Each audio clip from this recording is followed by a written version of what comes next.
RUB కింద నుంచి వచ్చేవారు చాదర్ఘట్ రోటరీ రాగానే వాళ్ళు రైట్ తీసుకొని చాదర్ఘట్ బ్రిడ్జి ద్వారా రంగమహల్ జాంబాగ్ ద్వారా ఎంజే మార్కెట్ వెళ్తున్నారు అందరూ చాలా వరకు.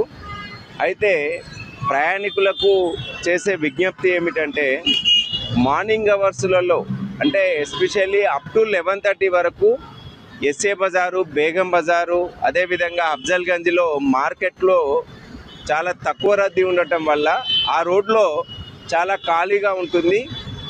మలక్పేట, ముసారాంబాగు, సైదాబాదు, దిల్సుఖ్ నగర్ నుంచి వచ్చే ప్రయాణికులు ఎస్జే రోటరీ దగ్గర రైట్కి తీసుకోకుండా అలానే స్ట్రైట్గా ఎంజీబీఎస్ వైపు పోయినట్లయితే అక్కడి నుంచి సాలార్జంగ్ రోటరీ ద్వారా రైట్ టర్న్ తీసుకొని శివాజీ బ్రిడ్జి ద్వారా అఫ్జల్గంజి, ఎస్ఏ బజారు, అదేవిధంగా ఎంజే మార్కెట్కి వెళ్ళి ఎంజే మార్కెట్ ద్వారా స్ట్రైట్గా వెళ్తే జీపీఓ, నాంపల్లి, హ్యాబిట్స్ వెళ్ళొచ్చు.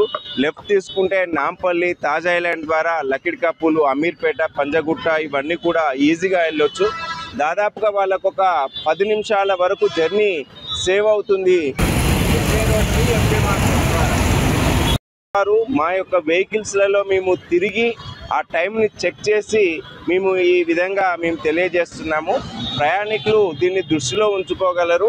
ముఖ్యంగా దిల్సుఖ్ నగర్, సైదాబాద్, ముసారాంబాగ్ నుంచి వచ్చేవారు చాదర్ఘట్ రోటరీ దగ్గర Chaderghat police station, Chaderghat bridge వైపు కాకుండా మీరు స్ట్రైట్గా ఎంజీబీఎస్ వైపు వెళ్ళి అక్కడి నుంచి రైట్కి తీసుకుని శివాజీ బ్రిడ్జి ద్వారా వెళ్ళినట్లయితే మీకు ఒక 10 నిమిషాలు టైం సేవ్ అవుతుంది. అది ఓన్లీ మార్నింగ్ అప్ టు 11:30 వరకు మాత్రమే. ఆ తర్వాత మళ్ళీ మీకు అక్కడ ట్రాఫిక్ ఉంటుంది కాబట్టి మీ ఇష్టం వచ్చిన దారిలో వెళ్ళవచ్చు. రిటర్న్ జర్నీ మాత్రం యాజ్ టీజ్గా మీరు ఏ విధంగా అయితే వస్తున్నారో ఆ విధంగానే రావచ్చు.